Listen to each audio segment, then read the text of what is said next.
सर्राफा व्यापारी ने बालाघाट के व्यापारी संयोग कोचर ने की ठगी ज्वेलरी बनाने के नाम पर 93 लाख रुपए की धोखाधड़ी। बिना सीईओ के चल रहा खैरलांजी जनपद संभालने की बजाय पकड़ रही रेत। शराबी बेटे ने पिता को उतारा मौत के घाट, पुलिस ने हत्या का खुलासा कर बेटे को किया गिरफ्तार। छिंदवाड़ा के नामी ज्वेलर्स कामठी वाले के साथ बालाघाट के सर्राफा व्यापारी संयोग कोचर ने खुद को थोक व्यापारी बताकर लगभग 93 लाख रुपए की ठगी कर ली, जिसके चलते कोतवाली पुलिस ने शिकायत के आधार पर बालाघाट के व्यापारी के खिलाफ ठगी का मामला दर्ज किया है। कोतवाली टीआई उमेश गोलानी ने बताया कि संयोग कोचर ने सोने के आभूषण बनाने का झांसा देकर व्यापारी से चेक के माध्यम से 45 लाख रुपये सोना और 48 लाख रुपये चेक लिया था। व्यापारी की शिकायत पर पुलिस ने संयोग कोचर के खिलाफ धारा 406, 420 के तहत मामला दर्ज किया है। खैरलांजी जनपद पंचायत के अंतर्गत चिचौली रेत घाट का मामला अभी थमा नहीं था कि मंगलवार को खैरलांजी के जनपद सदस्यों ने जनपद के खिलाफ एक और मोर्चा खोलते हुए पत्रकार वार्ता में जनपद पंचायत में हो रहे भ्रष्टाचार और सीईओ के साथ साथ जनपद अध्यक्ष के खिलाफ जानकारी दी। पत्रकार वार्ता में खैरलांजी जनपद उपाध्यक्ष दुर्गा प्रसाद लिल्हारे, जनपद सदस्य द्रोण कुमार डोहरे, आलोक पारील, मुकेश निमजे, मुन्ना लिल्हारे, पूर्व जिला पंचायत सदस्य राम कुमार नगपुरे, गिरीश बिसेन सहित अन्य लोग मौजूद थे। पत्रकार वार्ता में गिरीश बिसेन ने कहा कि जनपद पंचायत खैरलांजी में सीईओ नहीं है, वहीं जनप्रतिनिधि रेत उत्खनन रोकने में लगे हैं। इसके लिए भी माइनिंग और पुलिस के अधिकारियों को सूचना देने के बाद ही जाना चाहिए। जनप्रतिनिधि को पकड़ने का कोई अधिकार नहीं है। ट्रक वालों के बयान थे कि 40 हजार रुपये की मांग की जा रही है, इससे जनपद बदनाम हो रही है, इस पर रोक लगना चाहिए। हालांकि पुलिस ने ट्रक ड्राइवर की रिपोर्ट पर 2 लोगों पर मामला दर्ज कर लिया है। देखिए सर जी, अभी यहाँ क्या है, यहाँ सीओ नहीं है, अधिकारी कर्मचारी मनमानी कर रहे हैं, अपने मर्जी से आ रहे हैं, मर्जी से जा रहे हैं। यहाँ पर कोई की सुनवाई कुछ नहीं हो रही है। जब तक सीओ नहीं आएगा, जब तक यहाँ कोई समस्या का समाधान नहीं हो सकता। जनपद स्तर पे हम लोग ने प्रस्ताव भी दिया, विधायक विक्की कलेक्टर को भेजे, विक्की भैया विधायक जो थे उन लोग को भी हमने बताया, अवगत करवाया, लेकिन कोई ने किसी को ध्यान नहीं दिया। ऐसा प्रतीत हो रहा है कि क्षेत्र में इसे लूट मची हुई है। यही बीच में आपके माध्यम से भी मैंने पढ़ा था कि कोई चिचौली घाट है, वहाँ पे रात में 1 बजे जाकर वहाँ हंगामा फैलाया इनने, जबकि उनके साथ कोई अधिकारी नहीं था उसमें, न टीआई था, तहसीलदार था, एसडीएम था, ना माइनिंग का कोई अधिकारी था।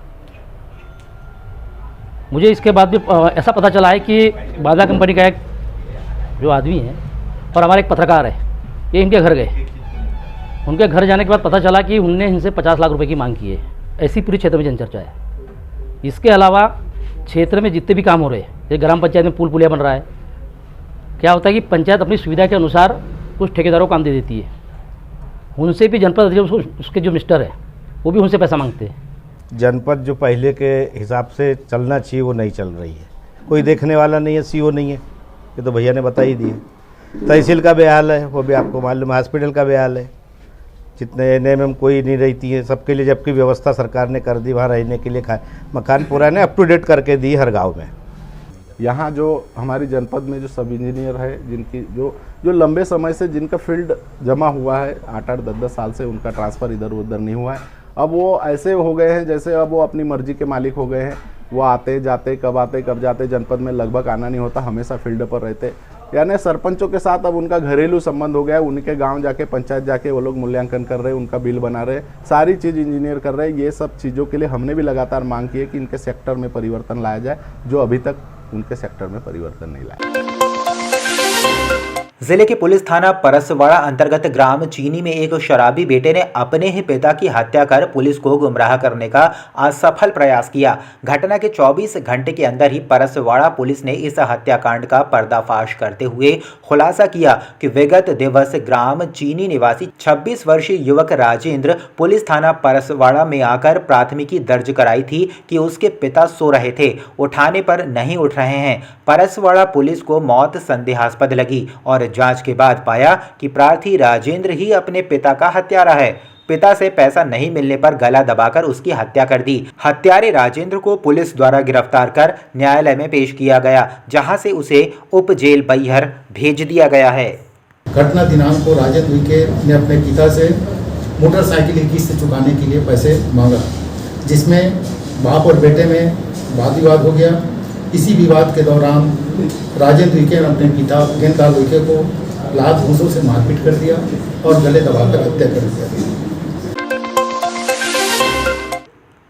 लालबर्रा क्षेत्र के ग्राम पंचायत कोपे के वार्ड क्रमांक 13 के रहवासियों ने मंगलवार को कलेक्ट्रेट पहुंचकर सड़क की समस्या को लेकर कलेक्टर को ज्ञापन सौंपा है। ज्ञापन देने पहुंचे ग्रामीणों ने बताया कि वार्ड क्रमांक 13 बदहाल हो गया है, जिससे आवागमन दूभर हो गया है। करीब 10-15 साल से सड़क खराब है, लेकिन इस समस्या की ओर जनप्रतिनिधि भी ध्यान नहीं दे रहे हैं। कच्ची सड़क होने से सड़क में कचरा उग गया है, जिससे बारिश के दिनों में बच्चों को भी स्कूल जाने में काफ़ी दिक्कतों का सामना करना पड़ता है। उन्होंने कलेक्टर से गुहार लगाई है कि शीघ्र सड़क निर्माण का कार्य किया जाए, जिससे वार्ड वासियों को आवागमन में सुविधा हो सके। रोड के संबंध में आए थे क्योंकि रोड बहुत खराब है। कम से कम 20-25 साल हो गए, रोड की कोई बनना की व्यवस्था नहीं है, ना कुछ चल नहीं सकते। छोटे छोटे बच्चे हैं, बच्चे को स्कूल पहुंचाने की प्रॉब्लम है, हम घर से बाहर निकलने की प्रॉब्लम, इतनी कचरे और पूरे कीचड़ के से बहुत ही परेशान।